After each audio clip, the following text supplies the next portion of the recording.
I'm going to show you how I made a inline with the filter CO2 reactor. I took my ideas from a variety of places and put them all together, and this is what I came up with. It's been functioning for a couple of years now, no leaks, and fantastic results.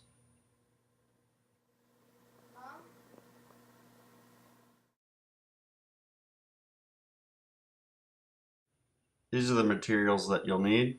You can find them all at Lowe's, with the exception of the gravel vacuum, which you can pick up at your local fish store.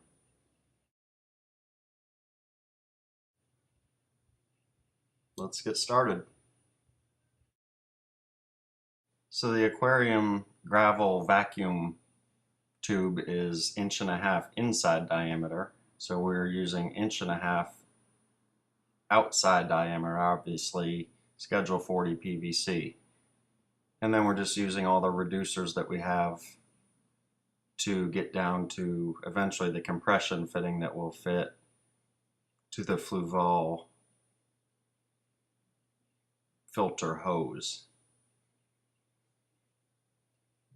Everything is dry fit, no glue until the very last steps. So this is the piece that I found. It's threaded on one end and a compression fitting on the other to fit into the filter hose.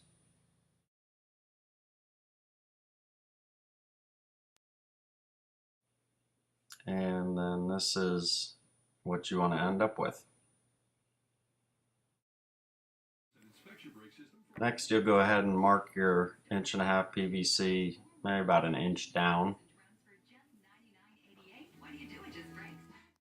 Remove the pipe from the fitting that you've made. Go ahead and cut it with a miter saw or a hacksaw or whatever you've got.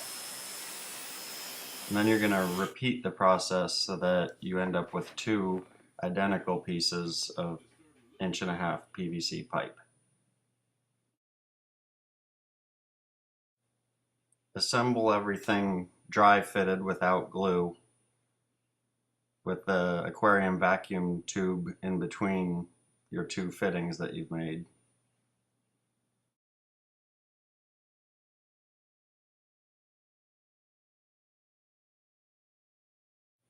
And then this is what you should end up with: everything fully assembled, dry fitted, no primer or glue. Then go ahead and glue everything, prime and glue it at all joints and seams. I also found that the PVC primer and glue works quite well to secure the clear plastic tube to the PVC, 1.5 inch PVC pipe. Make sure that you glue all threaded joints as well.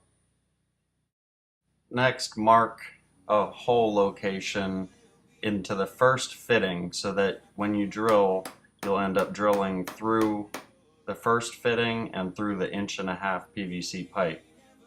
This will allow the hole to be a little bit deeper and thicker, which will give you more room to secure your CO2 line into the assembly. Pre-drill with a small drill bit and then move up to one that's just smaller than the threads of the hose bib.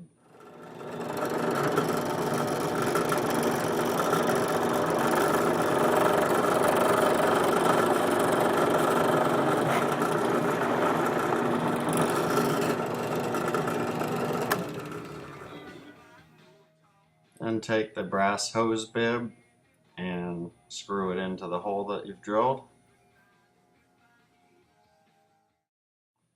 Once it's screwed in securely, mix up your 5-minute epoxy and apply a bead where the metal fitting attaches into the PVC to make yourself a nice joint.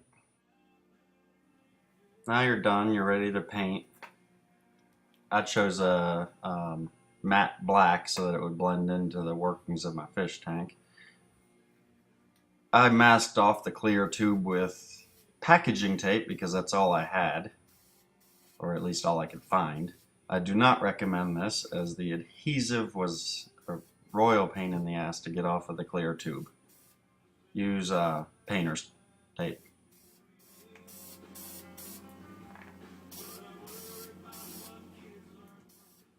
Paint both ends of your tube, all the white PVC, just make it look nice.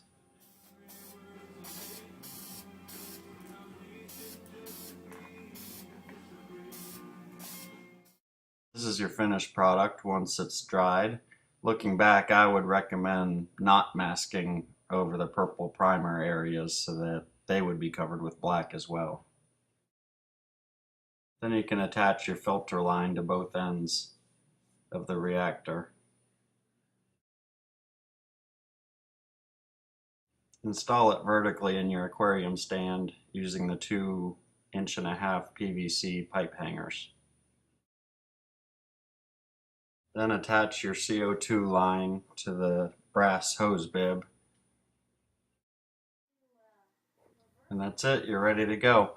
The first time when my entire system was still completely dry, no water in it, I did have to siphon some water down into the CO2 reactor, to get it about 3/4 full before the pump was able to create enough vacuum to get the water moving through the entire system. But once it was running, there was still some air in it. It took it maybe a day or two for the air to clear out, and then I ended up with just the CO2 bubbling up from the bottom and mixing very nicely into my aquarium water.